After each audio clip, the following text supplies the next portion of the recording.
Hello friends, welcome to Veelan IAS. இன்னைக்கு July 23, 2024 Tuesday. So இன்னைக்கு Hindu news பேப்பரில் வந்திருக்கிற இம்பார்ட்டன்ட் நியூஸ் ஆர்டிகல்ஸ் என்னென்னு பார்க்கலாம்.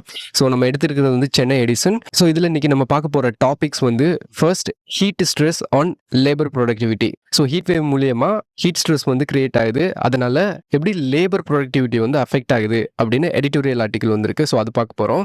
அண்ட் எக்கனாமிக் சர்வேல வந்து உமன் லேபர் ஃபோர்ஸ் பார்ட்டிசிபேஷனோட சிச்சுவேஷன் கொடுத்துருக்காங்க.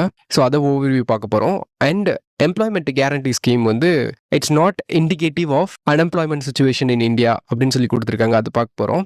அடுத்து வந்து Indian made foreign liquor and இந்த ஹூச் ட்ராஜடி ரிலேட்டடான பில்லுக்கு வந்து ஹைகோர்ட்டோட ஆக்டிங் சீஃப் ஜஸ்டிஸ் வந்து கொஸ்டின் கேட்டிருக்காரு. ஸோ அந்த issue and what is money bill, how it is misused அப்படின்னு ஒரு ஆர்டிக்கல் பார்க்க போகிறோம். ஸோ இதெல்லாம் இன்னைக்கு நம்ம ஓவராலாக பார்க்க போகிற ஆர்டிக்கல்.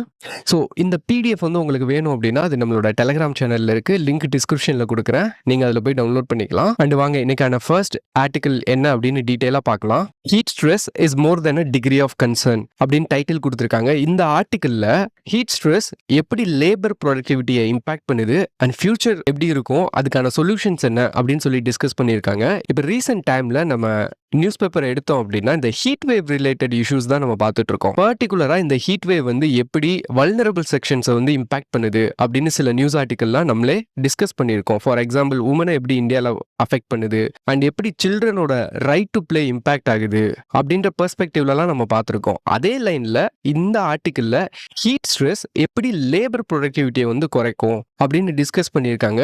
ஏன்னா labour population is also vulnerable to the climate change. இந்த ஆர்டிக்கலை நம்ம டீட்டெயிலாக பார்க்க போகிறதுக்கு முன்னாடி நமக்கு ஹீட் ஸ்ட்ரெஸ் பற்றி ஒரு கான்செப்சுவல் கிளாரிட்டி வந்து இருக்கணும். ஸோ இதில் ஃபர்ஸ்ட் நீங்கள் தெரிஞ்சுக்க வேண்டியது என்னன்னா ஹோமியோஸ்டாசிஸ்னா என்னன்னு தெரிஞ்சுக்கணும். ஆஸ் அ பயாலஜிக்கல் பீயிங்கா நம்மளோட பாடிக்குள்ள ஒரு இன்டர்னல் என்விரான்மெண்ட் வந்து கான்ஸ்டன்ட்டாக மெயின்டைன் ஆகணும். இது வந்து ஸ்டேபிளாக இருக்கணும். ஏன்னா நம்மளை சுற்றி இருக்கிற என்விரான்மெண்ட் இருக்கு இல்லையா, இது வந்து சேஞ்ச் ஆகிக்கிட்டே இருக்கும். ஆனால் நம்ம பாடி வந்து ப்ராப்பராக ஃபங்க்ஷன் ஆகணும் அப்படின்னா நம்மளோட இன்டர்னல் என்விரான்மெண்ட், நம்ம பாடி உள்ள ஒரு ஸ்டேபிளான இன்டர்னல் என்விரான்மெண்ட் வந்து இருக்கணும். வெளியே அதிகமாக குளிர் இருந்தாலும் சரி, வெயில் இருந்தாலும் சரி, நம்ம பாடியோட டெம்பரேச்சர் வந்து மெயின்டைன் ஆகணும். ஸோ இதை தான் வந்து பயாலஜியில் ஹோமியோஸ்டாசிஸ் அப்படின்னு சொல்லுவாங்க. இப்போ கிளைமேட் சேஞ்சினால ஹீட் வேவ்ஸ் வந்து அதிகமாக வர ஆரம்பிச்சிருக்கா, அதோட ஃப்ரீக்வன்சி வந்து இப்போ ரீசெண்ட் டைம்ஸில் இன்க்ரீஸ் ஆகிட்டு இருக்கு. அப்புறம் அது போக 2023 தான் இது வரைக்கும் ரெக்கார்டான டெம்பரேச்சர்ஸ்லேயே ஹையஸ்ட் டெம்பரேச்சர் கொடுத்த இயர். அப்போ இந்த மாதிரி ஒரு கண்டிஷனில் நம்ம பாடி ஒரு 37 டிகிரி செல்சியஸை வந்து இன்டர்னலாக மெயின்டைன் பண்ணியே ஆகணும். அப்படி மெயின்டைன் பண்ணணும்னா இதுக்கு நிறைய மெக்கானிசம் வந்து பாடி ஹேண்டில் பண்ணும். ஃபார் எக்ஸாம்பிள் பார்த்தீங்கன்னா நம்மளோட ஸ்வெட் கிளான்ஸ் இருக்குல்ல, இது வந்து ஸ்வெட் ப்ரொடியூஸ் பண்ணுறது மூலியமா நம்ம பாடி வந்து கூல் டவுன் ஆகும். இன்கேஸ் வெளியே குளிர் அதிகமாக இருக்குன்னு வச்சுக்கோங்களேன், நம்ம பாடி வந்து ஹீட் ப்ரொடியூஸ் பண்ணும். ஸோ இதை வந்து நம்ம தெர்மோ ரெகுலேஷன் அப்படின்னு சொல்லுவோம். ஹோமியோஸ்டாசிஸ்ல தெர்மோ ரெகுலேஷன் வந்து ஒரு ப்ராசஸ். இப்போ ஹீட் வேவ்னால டெம்பரேச்சர் அதிகமாகுதா, இதனால நம்ம பாடிக்கு வந்து ஹீட் ஸ்ட்ரெஸ் வந்து கிரியேட் ஆகும். ஹீட் ஸ்ட்ரெஸ்னா என்னன்னா நம்ம உடம்பு வந்து அதிகமாக டெம்பரேச்சர் இன்க்ரீஸ் ஆகிட்டு போயிட்டு இருக்கும். இதுக்கு வந்து ஸ்வெட் கிளான்ஸ்லாம் வந்து வேலை பண்ணும், தெர்மோ ரெகுலேட் பண்ணிட்டு இருக்கும். அப்போ நம்ம பாடி வந்து ஆப்டிமல் கண்டிஷனுக்கு மேல ஹையரா வேலை பார்க்கும். ஸோ ஹோமியோஸ்டாசிஸ்ல நம்ம பாடிக்குன்னு ஒரு டெம்பரேச்சர் இருக்கு, கோர் டெம்பரேச்சர் இருக்கு. அந்த கோர் டெம்பரேச்சர் வந்து இன்க்ரீஸ் ஆகும். அப்படி இன்க்ரீஸ் ஆகிறப்போ தெர்மோ ரெகுலேஷன் வந்து ஹையரா வேலை பார்க்க ஆரம்பிக்கும். ஸோ இதுதான் வந்து நம்ம ஹீட் ஸ்ட்ரெஸ் அப்படின்னு சொல்லுவோம். இந்த ஹீட் ஸ்ட்ரெஸ் அதிகமாச்சு அப்படின்னா ஹீட் எக்ஸாஸ்டா மாறும். ஸோ ஹீட் ஸ்ட்ரெஸ்ன்றது வந்து பாத்தீங்கன்னா ஒரு கண்டிஷன். ஓகே, இதுக்கு அடுத்த லெவல் இந்த ஹீட் ஸ்ட்ரெஸ் என்னவா மாறும்னா ஹீட் எக்ஸாஸ்டா மாறும். நம்ம பாடி வந்து கோர் டெம்பரேச்சர் குறைக்கிறதுக்காக ஹெவி ஸ்வெட்டிங் வந்து கொடுக்கும். ஸோ இந்த ஹீட் எக்ஸாஸ்ட்ல நம்மளோட core body temperature 38 degree Celsius to 40 degree செல்சியஸ்ல வந்திருக்கும். இந்த கண்டிஷன்ல நம்மளோட பாடி வந்து ஹெவி ஸ்வெட்டிங் வந்து கொடுக்கும். ஆனா இதுக்கு அடுத்த ஒரு கண்டிஷன் இருக்கு, என்னன்னா இது வந்து ஹீட் ஸ்ட்ரோக்கா மாறும். ஸோ ஹீட் ஸ்ட்ரோக் வந்து எப்போ வரும்னா 40 degree Celsius to 42 degree Celsius வெறும் 10 டு 15 நிமிஷத்துல வந்துச்சு அப்படின்னா we consider that as a heat stroke. கம்ப்ளீட்டா நம்மளோட ஸ்வெட்டிங் மெக்கானிசம் வந்து ஃபெயில் ஆயிடும், ஸ்வெட்டிங் இருக்காது, அந்த பர்சனுக்கு வந்து கான்சியஸ்னஸ் போயிடும், சீசர்ஸ் வரும். இந்த ஹீட் ஸ்ட்ரோக்ஸ் தான் வந்து பாத்தீங்கன்னா டெத்துக்கு கூட கொண்டு போய்விடும். ஸோ இந்த ஹீட் ஸ்ட்ரோக் வரணும் அப்படின்னா இந்த ஹீட் எக்ஸாஸ்ட் வந்து ப்ரீ கண்டிஷன்.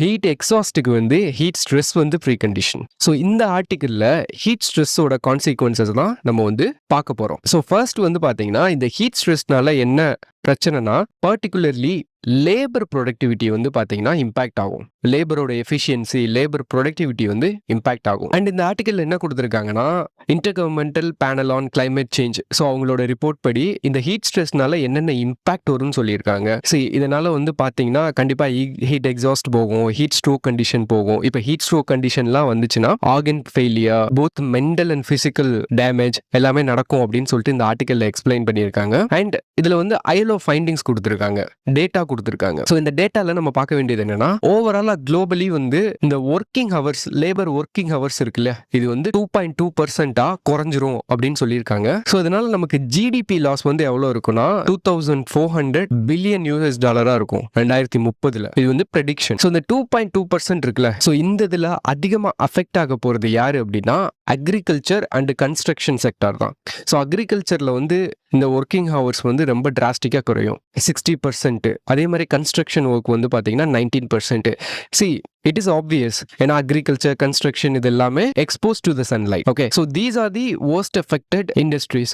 இதுலயுமே ஒர்க்கர் படி பார்த்தோம்னா அக்ரிகல்ச்சரல் ஒர்க்கர் தான் அதிகமாக அஃபெக்ட் ஆகிறவங்க. ஓகே, அண்ட் வந்து பார்த்தீங்கன்னா 2.41 பில்லியன் ஒர்க்கர்ஸ் வந்து they are expose to the heat stress. So அதனால மல்டிபிள் இன்ஜுரிஸ் அண்ட் ஃபேட்டாலிட்டிஸோட கணக்கு வந்து இன்க்ரீஸ் ஆகுது. சரி, ஹீட் ஸ்ட்ரெஸ் மீன் பண்றது ஹீட் எக்ஸாஸ்டோ ஹீட் ஸ்ட்ரோக்கோ கிடையாது, வெறும் ஹீட் ஸ்ட்ரெஸ் தான். நம்ம பாடியோட டெம்பரேச்சர் வந்து இன்க்ரீஸ் ஆயிருக்கும் 1 டிகிரி செல்சியஸ். நம்மளோட பாடி டெம்பரேச்சர் வந்து 37 டிகிரி வந்து ஆப்டிமல். அதுல இருந்து 1 டிகிரி வந்து இன்க்ரீஸ் ஆனாலுமே that creates the heat stress. 38 to 40 போனாதான் heat exhaust. 40 to 42 degree Celsius வந்து பாத்தீங்கன்னா ஹீட் ஸ்ட்ரோக். ஸோ அப்போ நம்ம இங்கே பார்க்குறது வெறும் ஹீட் ஸ்ட்ரெஸ் பற்றி தான்.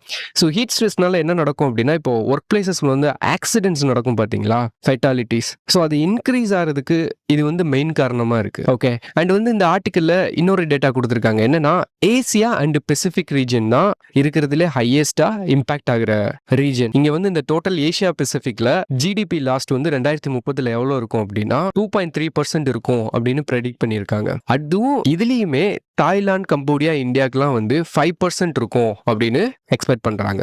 ஓகே, ஸோ இதுல நமக்கு தெரிய வேண்டிய ஒரு இம்பார்ட்டன்ட் இன்சைட் என்ன அப்படின்னா, இந்த ஹீட் ஸ்ட்ரெஸ்ஸோட இம்பாக்ட் வந்து ஜியோகிராபிக்கலி நாட் ஈவன் அப்படின்றது நமக்கு தெரியணும். ஸோ இதனால ஒர்க்கிங் ஹவர்ஸ் வந்து கண்டிப்பா ரெடியூஸ் ஆக போகுது. எங்கன்னா சவுத் ஏசியா, வெஸ்டர்ன் ஆப்பிரிக்கா இங்கெல்லாம் அதிகமாவே இருக்க போகுது 5%. ஆனா யூரோப்ல வந்து பாத்தீங்கன்னா 0.1% தான். So this is definitely a geographical variation. And இன்னொரு பெர்ஸ்பெக்டிவ் என்ன அப்படின்னா, இந்த ஹீட் வேவ்னால, இந்த ஹீட் ஸ்ட்ரெஸ்னால அதிகமா இம்பாக்ட் ஆகிற கண்ட்ரி எதுனா டிராபிக்கல், சப்ட்ராபிக்கல்ல இருக்கிற கண்ட்ரி. ஸோ இந்த பொதுவாக இந்த நம்ம குளோபல் வேரியேஷன் எடுத்துட்டீங்கன்னா, இந்த சப்ட்ராபிக்கல் அண்ட் டிராபிக்கல் ரீஜன்ல இருக்கிற கண்ட்ரிஸ் வந்து லீஸ்ட் டெவலப்ட் இல்ல டெவலப்பிங் எக்கானமியா இருப்பாங்க. பாவர்ட்டி வந்து அதிகமா இருக்கும், இன்இக்வாலிட்டி வந்து அதிகமா இருக்கும். அப்போ இந்த சிச்சுவேஷன் இந்த இன்இக்வாலிட்டியை இன்னுமே அதிகப்படுத்தும் அப்படின்னு சொல்லியிருக்காங்க. இதனால கண்டிப்பா ஃபுட் இன்செக்யூரிட்டி வந்து கிரியேட் ஆகும். ஃபுட் இன்செக்யூரிட்டி வந்தாலுமே வல்னரபிள் பாப்புலேஷன் தான் அஃபெக்ட் ஆவாங்க. ஸோ இந்த பெர்ஸ்பெக்டிவ்ல இந்த ஆர்டிகல் வந்து கொடுத்துருக்காங்க. ஓகே, அடுத்து வந்து பர்டிகுலரா இந்தியாவில் இதோட இம்பாக்ட் என்ன அப்படின்னு சொல்லி கொடுத்துருக்காங்க. இந்தியாவை பொறுத்த வரைக்கும் கன்சிஸ்டண்டா டெம்பரேச்சர் அனுவலி இன்க்ரீஸ் ஆயிட்டு இருக்கு. இந்த ஹீட் வேவ்னால வருஷம் 200 மில்லியன் ஆஃப் பீப்புள் ஹீட் வேவ்னால இம்பாக்ட் ஆயிட்டு இருக்காங்க, எக்ஸ்போஸ் ஆயிட்டு இருக்காங்க. இதனால 34 மில்லியன் ஜாப் லாஸ் வந்து இருக்க போகுது. ஸோ இதுக்கு வந்து ஒரு எக்ஸாம்பிளும் கொடுத்துருக்காங்க. ஸோ வெஸ்ட் பெங்கால்ல வந்து கன்ஸ்ட்ரக்ஷன் ஒர்க்கர்ஸ், உமன் கன்ஸ்ட்ரக்ஷன் ஒர்க்கர்ஸை வந்து 1 டிகிரி எக்ஸ்ட்ரா இன்க்ரீஸ்டு டெம்பரேச்சர்ல அவங்களோட ப்ரொடக்டிவிட்டி வந்து 2% குறைஞ்சிருக்கு அப்படின்னு சொல்லி ஸ்டடி பண்ணியிருக்காங்க ப்ரொடக்டிவிட்டி. அண்ட் இந்தியாவில் வந்து பார்த்தீங்கன்னா இந்த ஃபுல் டைம் எம்ப்ளாய்மெண்ட் வந்து 2030 வந்து குறையும் அப்படின்னு சொல்லியிருக்காங்க. அண்ட் இந்தியாவில் எஸ்பெஷலி இந்த migrant and informal sector workers தான் mostly they are going to affected. இன்னொன்று, இவங்க வந்து ஹீட் ஸ்ட்ரெஸ்ல இருந்தாலுமே கிவ் அப் பண்ண மாட்டாங்க. ஒய்? ஏன்னா அன்னைக்கு ஏர்ன் பண்ணாட்டினா அவங்களால லைஃபை வந்து சஸ்டெயின் பண்ண முடியாது. அப்படி ஒரு சுச்சுவேஷன்ல அவ்வளோ சீக்கிரம் ஒர்க்கை வந்து கிவ் அப் பண்ண மாட்டாங்க. அப்போ இவங்க இன்னுமே வல்னரபிளான பீப்புள். அப்போ இதுக்கு தான் நம்ம வந்து என்ன பண்ணணும், எஃபர்ட் எடுக்கணும். ஸோ அப்போ இதுக்கு வந்து மிட்டிகேஷன் அப்படின்னு பார்த்தீங்கன்னா ஆல்ரெடி நம்மகிட்ட NDMA கைட்லைன்ஸ் வந்து இருக்கு. So NDMA guidelines preparation of action plan, prevention and management of heat waves. So இந்த கைட்லைன்ஸ் வந்து எதுக்குன்னா பப்ளிக் அஃபீஷியல்ஸ் இருப்பாங்கல்ல, அவங்க வந்து ஒரு ஆக்ஷன் பிளான் ரெடி பண்றதுக்காக அவங்களுக்கு எனபிள் பண்றதுக்கான ஒரு ஃப்ரேம் ஒர்க் இது. ஸோ இதில் என்னென்னலாம் இன்க்ளூட் பண்ணியிருக்காங்க அப்படின்னா, ஓவராலா ஒர்க்கர்ஸ்க்கு வந்து நம்ம வந்து எஜுகேஷன் ப்ரொவைட் பண்ணணும், சென்சிடைஸ் பண்ணணும், அவங்களுக்கு ப்ராப்பர் ஹைட்ரேஷனை வந்து நம்ம என்ஷூர் பண்ணணும், ஒர்க் ஷெட்யூலை வந்து பெட்டராக மேனேஜ் பண்ணணும். மெடிக்கல் ஃபெசிலிட்டிஸ் வந்து இந்த டைமில் நம்ம அரேஞ்ச் பண்ணி கொடுக்கணும். ஸோ இதெல்லாம் அது ஓவராலாக அந்த ஃப்ரேம் ஒர்க்கில் உள்ளது. அதுக்கப்புறம் இன்டர்நேஷ்னல் லேபர் கான்ஃபரன்ஸ் 2023 கூட இந்த ஒர்க்கர் சேஃப்டி அண்ட் ஹெல்த் பற்றி எம்பசைஸ் பண்ணியிருக்காங்க. ஓகே, அண்ட் இந்த ஆர்டிக்கலில் என்ன ரெக்கமெண்டேஷனாக கொடுத்துருக்காங்கன்னா, மல்டிபிள் ஸ்டேக் ஹோல்டர்ஸை நம்ம கொலாபரேட் பண்ணி இந்த மிட்டிகேஷன் ஸ்ட்ராட்டஜியை வந்து நம்ம என்ஷூர் பண்ணணும். அண்ட் இந்த இன்ஃப்ராஸ்ட்ரக்சர் டெவலப்மெண்ட், அதாவது இந்த ஹீட் ஸ்ட்ரெஸ்ஸை வந்து நம்ம மேனேஜ் பண்ணுறதுக்கு ப்ராப்பர் இன்ஃப்ராஸ்ட்ரக்சரை டெவலப் பண்ணணும். அண்ட் ஏர்லி வார்னிங் சிஸ்டம் வந்து நம்ம கொண்டு வரணும். ஏர்லி வார்னிங் சிஸ்டம்னா ஒன்றும் இல்லை, இப்போ கடலில் மீன் பிடிக்க போகிறாங்க அப்படின்னா, புயல் வருது அப்படின்னா ஏர்லி வார்னிங் கொடுத்துட்றாங்க இல்லையா, கடலுக்கு போகாதீங்க அப்படின்னு. அதே மாதிரி டெம்பரேச்சர் இன்னைக்கு இன்க்ரீஸ் ஆக போகுது அப்படின்னா, இன்னைக்கு வந்து ஒர்க்லாம் ஸ்டாப் பண்ணுங்க, வெளியே போய் ஒர்க் பண்ணாதீங்க அப்படின்னு கொடுக்கறதா ஏர்லி வார்னிங். இதை வந்து இன்னுமே நம்ம இம்ப்ரூவ் பண்ணணும். ஆல்ரெடி இருக்கு, பட் இன்னுமே இம்ப்ரூவ் பண்ணணும் நம்ம அப்படின்னு ஆத்தர் சொல்லியிருக்காரு. ஓகே, அடுத்து இன்டர்நேஷனல் லேபர் ஸ்டாண்டர்ட்ஸ், இந்த occupational hazard and health standards. So இதுக்கெல்லாம் இன்டர்நேஷனல் லேபர் ஸ்டாண்டர்ட் இருக்கு. இதை வந்து நம்ம ப்ராப்பராக இம்ப்ளிமெண்ட் பண்ணணும். அண்ட் ஒர்க் பிளேஸ் மெஷர் வந்து கொண்டு வரணும். ப்ராப்பர் ட்ரிங்கிங் வாட்டர் ஃபெசிலிட்டி இருக்கா, ப்ராப்பர் ஷேட்ஸ் இருக்கா, ரெஸ்ட் பிளேஸ் இருக்கா, மெடிக்கல் ஃபெசிலிட்டி இருக்கா. ஸோ இந்த மாதிரி எல்லாத்தையுமே நம்ம என்ஷூர் பண்ணணும். அடுத்து கவர்மெண்ட் வந்து ரெகுலேட்டரி மெஷர்ஸ் கொண்டு வரணும். இந்த ஒர்க் பிளேஸ் மெஷர்ஸ் சொல்கிறோம்ல, இதெல்லாம் என்ஷூர் பண்ணுறதுக்கு கவர்மெண்ட் வந்து பாலிசி மெஷர்ஸ் வந்து கொண்டு வரணும். அப்புறம் கவர்மெண்ட் சைட்ல இருந்து they have to promote the green jobs.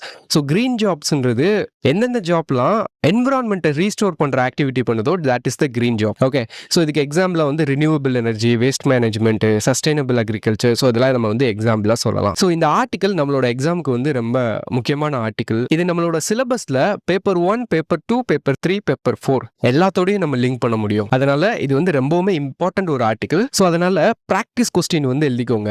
Discuss the impact of climate change induced heat stress on global labour productivity, suggest strategies to mitigate this effect. So இது வந்து 250 வேர்ட்ஸ்க்குள்ள நீங்க எழுத ட்ரை பண்ணுங்க. ஏன்னா நம்ம கொடுத்துருக்கிற இன்ஃபர்மேஷன் வந்து அதிகம். இப்போ நீங்க மெயின்ஸ் எழுத போறீங்க, ப்ராப்பரா ப்ரிப்பேர் பண்ணிட்டு எழுத போறீங்கன்னா, நீங்க ஃபேஸ் பண்ண போற டிஃபிகல்ட்டியே என்னன்னா, உங்ககிட்ட இன்ஃபர்மேஷன் அதிகமா இருக்கும், எதை கொடுக்கறதுன்னு தெரியாது. அதுக்கு தான் நீங்க ப்ரிப்பேர் பண்ணணும். நம்ம வந்து இன்ஃபர்மேஷனை தேடி போறோம் இல்லையா, நமக்கு இன்ஃபர்மேஷன் குறையவே குறையாது, நாலேஜ் அதிகமாக தான் இருக்கும். ஆக்சுவலா எக்ஸாம் ஹாலில் நம்ம என்ன டிஃபிகல்ட்டி ஃபேஸ் பண்ணுவோம்னா, if you are a true aspirant, content அதிகமாக இருக்கும். அந்த கண்டென்ட்டை எப்படி கன்சைஸாக கொடுக்கறதுன்னு தெரியாது. அப்போ இந்த இஷ்யூவை நம்ம எப்படி சால்வ் பண்ணலாம்னா, ப்ராக்டிஸ் பண்ணுறது மூலியமாக தான் சால்வ் பண்ண முடியும். ஸோ அதனால் மறக்காம இந்த ப்ராக்டிஸ் கொஸ்டினை வந்து ட்ரை பண்ணுங்க. Okay, so that's all about this article. And next வந்து பார்த்தீங்கன்னா, இந்த குரூப் ஆஃப் ஆர்டிகல்ஸ் இது எல்லாமே it's related to the economic survey. இது வந்து ஒரு கிளிம்ஸ் மாதிரி பார்த்துலாம். ஏன்னா இந்த இஷ்யூஸ் எல்லாமே நம்ம எக்கனாமிக் சர்வே பார்க்குறப்போ டீட்டெயிலாக பார்க்கலாம். பட் இப்போ ஒரு ரிவ்யூ மாதிரி நம்ம பார்த்துடலாம்.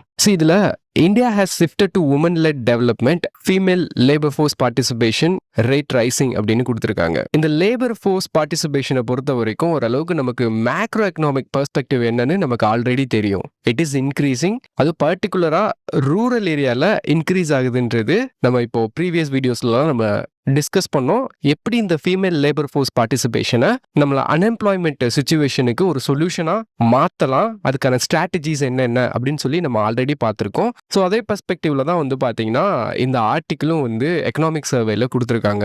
ஸோ இதில் நமக்கு வந்து இம்பார்ட்டன்ட் கீவேர்ட்ஸ் வந்து வேணும், இதுல இருந்து நம்ம டெரைவ் பண்ணணும். அதாவது இந்தியாவை பொறுத்த வரைக்கும் உமன் டெவலப்மெண்ட்ல இருந்து we are transforming into woman led development அப்படின்னு நம்ம போயிட்டு இருக்கோம். இது வந்து நம்ம எக்ஸாமுக்கு இந்த கீவேர்டு ரொம்ப முக்கியம். எஸ்ஐ டாபிக்காக வரலாம், எக்கனாமிக்ஸ்ல வரலாம். ஓகே, அண்டு மதர்ஹுட் பெனால்ட்டினா என்னன்னு தெரியணும். 2006 ஜெண்டர் பட்ஜெட்டிங் வந்து இன்ட்ரடியூஸ் பண்ணியிருக்காங்க. ஸோ அதுல இருந்து தான் இந்த லேபர் ஃபோர்ஸ் பார்ட்டிசிபேஷன் ஃபீமேலுக்கு இன்க்ரீஸ் ஆயிருக்கு, அந்த மாதிரி பெர்ஸ்பெக்டிவ்ல கொடுத்துருக்காங்க. அண்ட் பர்டிகுலர் டேட்டாஸ் வந்து கொடுத்துருக்காங்க. ஓகே, அடுத்து வந்து நம்மளோட ப்ரீவியஸ் வீடியோஸில் இந்த அன்எம்ப்ளாய்மெண்ட் சுச்சுவேஷனை பொறுத்த வரைக்கும் நம்ம ஒரு ஃபேக்டரை வந்து நம்ம கன்சிடர் பண்ணியிருப்போம். அதாவது நம்ம நாட்டில் அன்எம்ப்ளாய்மெண்ட் வந்து யூத் மத்தியில் அதிகமாகிறதுக்கு ஒரு காரணம் என்ன, அதாவது நம்ம கிட்ட ஸ்டாட்டிஸ்டிக்ஸ் வந்து ப்ராப்பராக இல்லை, எல்லாமே அவுடேட்டட் ஸ்டாட்டிஸ்டிக்ஸு. அப்போ இன்டைரக்டாக தான் நம்ம வந்து இந்த சுச்சுவேஷனை பார்க்க வேண்டிய ஒரு சுச்சுவேஷனில் இருக்கும். ஸோ அப்படின்றப்போ இந்த கிரிட்டிக்ஸ்லாம் வந்து பாயிண்ட் அவுட் பண்ணது என்னன்னா, இந்த பாவர்ட்டி அலிவேஷன் ப்ரோக்ராம் வந்து ஆப்ட் பண்ணுறவங்க, இந்த 100 நாள் வேலை திட்டத்தில் பெனிஃபிட் ஆவாங்கல்ல, அவங்களோட கவுண்ட் வந்து அதிகமாயிருக்கு அப்படின்னு ஒரு இண்டிகேட்டரா வச்சு அன்எம்ப்ளாய்மெண்ட் வந்து இந்தியாவில் இன்க்ரீஸ் ஆயிருக்குன்னு சொல்றாங்க இல்லையா?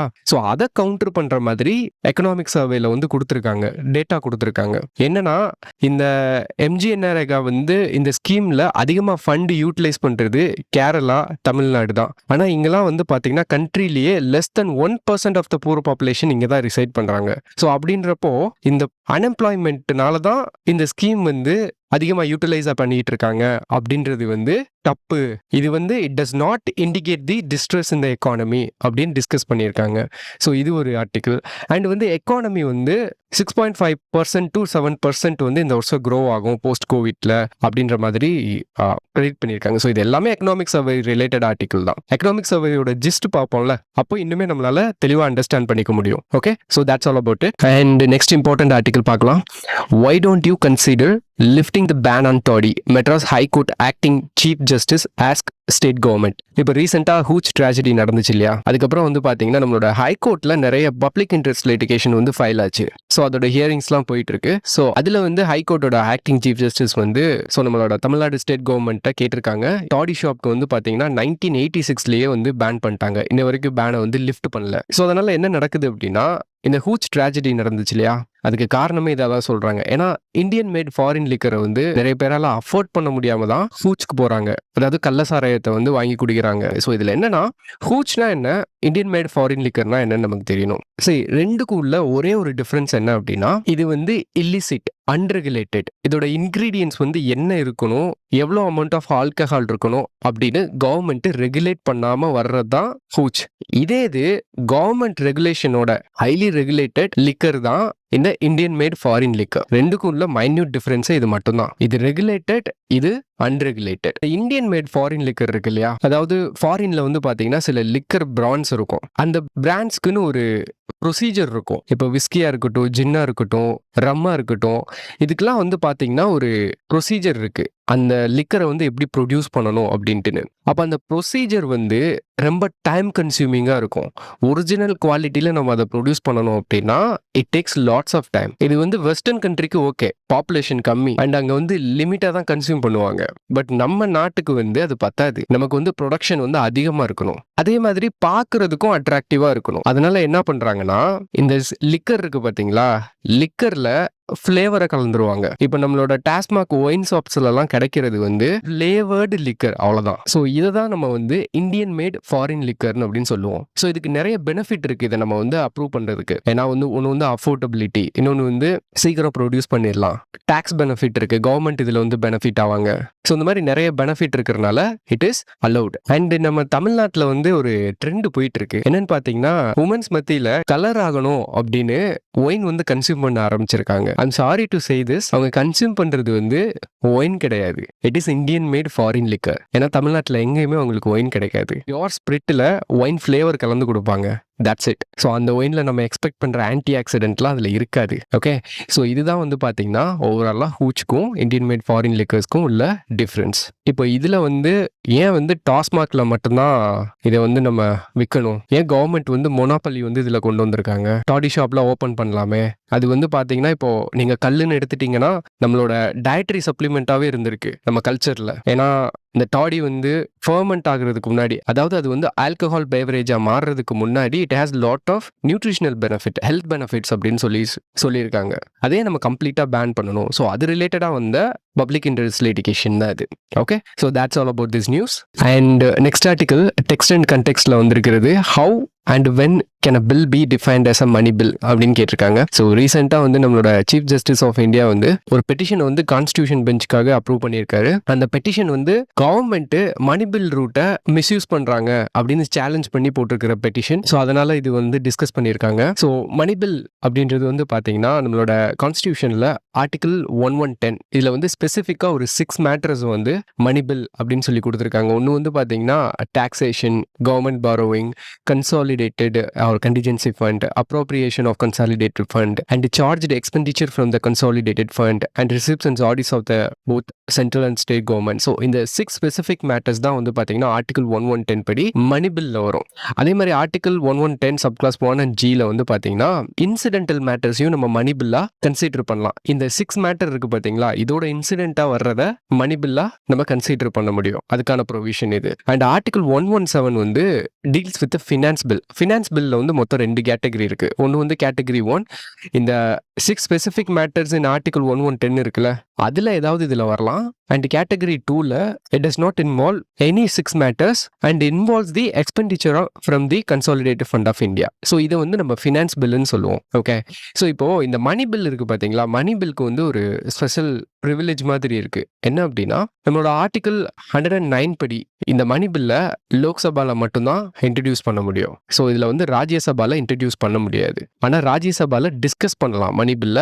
அவங்க வந்து ரெக்கமெண்ட் பண்ணலாம் ஏதாவது ப்ரொவிஷன்ஸ் வந்து சேஞ்ச் பண்ணணும் அப்படின்னு. அதுவுமே 14 டேஸ்க்குள்ள தான். இப்படி அவங்க ரெக்கமெண்ட் பண்ணாலோ அதை அக்செப்ட் பண்ணுறதோ அக்செப்ட் பண்ணாதோ லோக்சபாவோட டிசிஷன் தான். அண்ட் ஈவன் அவங்க எதுவுமே ரெஸ்பாண்ட் பண்ணாட்டினாலும் மணி பில் வந்து பாஸ் ஆயிரும். இப்போ இந்த மணி பில்லை சுற்றி ஒரு கண்ட்ரவர்சி இருக்கு. என்னன்னா, இந்த மணி பில்லுன்னு யார் சர்டிஃபை பண்ணுவானா, லோக்சபாவோட ஸ்பீக்கர் தான் சர்டிஃபை பண்ணுவார். இந்த மணி பில் அப்படின்ற இந்த மணின்ற வேர்டு வந்து ஜஸ்ட் அ வேர்டு தான். இதுக்கு ப்ராப்பர் டெஃபினிஷன்லாம் கிடையாது. ஸ்பீக்கர் தான் சர்டிஃபை பண்ணி ஆகணும் இந்த மணி பில்லை. இந்த ஸ்பீக்கர் வந்து டிசைட் பண்றாரு இல்லையா, whether a bill is a money bill or நாட்னு. இது வந்து ஜுடிஷியல் ரிவ்யூக்குள்ள வரும். ஸோ இப்போ இந்த மணி பில்ல என்ன கண்ட்ரவர்சி அப்படின்னா, ஆர்டினரி லெஜிஸ்லேஷன் இருக்கும் இல்லையா, அதையுமே மணி பில்ல கொண்டு வந்து பாஸ் பண்றாங்க. இது வந்து மிஸ்யூஸ் பண்ற மாதிரி. ஏன்னா ஒரு பில் வந்து பாஸ் ஆகணும்னா என்ன பண்ணணும், 2 ஹவுஸுமே பாஸ் பண்ணி ஆகணும். ராஜ்யசபாவும் பாஸ் பண்ணணும், லோக்சபாவும் பாஸ் பண்ணணும். இப்போ எனக்கு ராஜ்யசபால மெஜாரிட்டி இல்லை, அங்க வந்து டைம் ஆகும் அப்படின்னு ரூலிங் கவர்மெண்ட், அதாவது லோக்சபால மெஜாரிட்டியா இருப்பாங்களா, அவங்க டிசைட் பண்ணாங்க அப்படின்னா, அவங்க ராஜ்யசபாவை ஸ்கிப் பண்ணணும்னு நினைச்சாங்கன்னா இது ஒரு ரூட்டா யூஸ் பண்ணலாம். ஸோ அப்படிதான் வந்து பாத்தீங்கன்னா ஆதார் ஆக்ட் 2016 வந்து பாஸ் பண்ணியிருப்பாங்க. ஸோ இது வந்து அப்போவுமே வந்து சுப்ரீம் கோர்ட்ல கான்ஸ்டியூஷன் பெஞ்சுக்கு வந்தது. அப்போ அந்த கான்ஸ்டியூஷன் பெஞ்சில் இருந்த ஜட்ஜஸ்ல ஒருத்தர் தான் இப்போ வந்து சீஃப் ஜஸ்டிஸா இருக்காரு. ஸோ இவர் வந்து அப்போ டிசன்ட் ஜட்ஜ். அவர் வந்து இந்த ஆதார் ஆக்டை வந்து ஏத்துக்கல, மணி பில்லா ஏத்துக்கல. இப்போ அவர் சீஃப் ஜஸ்டிஸா இருக்காரு. அவர் தான் வந்து இப்போ ஒரு புது கான்ஸ்டியூஷன் பெஞ்சை ஃபார்ம் பண்ணி இந்த மேட்டரை வந்து டீல் பண்ண போறாரு. ஓகே, அப்போ ஆதார் ஆக்ட் மாதிரியே ஃபினான்ஸ் ஆக்டையுமே அந்த மாதிரி தான் மணி பில்லோட ரூட்ல கொண்டு வந்தாங்க. ஓகே, ஸோ இதுதான் overall issue. Okay, so that's all about this article. And இதோட நம்ம வீடியோவை முடிச்சுக்கலாம். உங்களுக்கு ஏதாவது டாபிக்ஸில் டவுட் இருந்துச்சு அப்படின்னா கமெண்ட் பண்ணுங்க, நான் ஆன்சர் பண்ணுறேன். அண்ட் தேங்க்ஸ் ஃபார் வாட்சிங் திஸ் வீடியோ கைஸ்.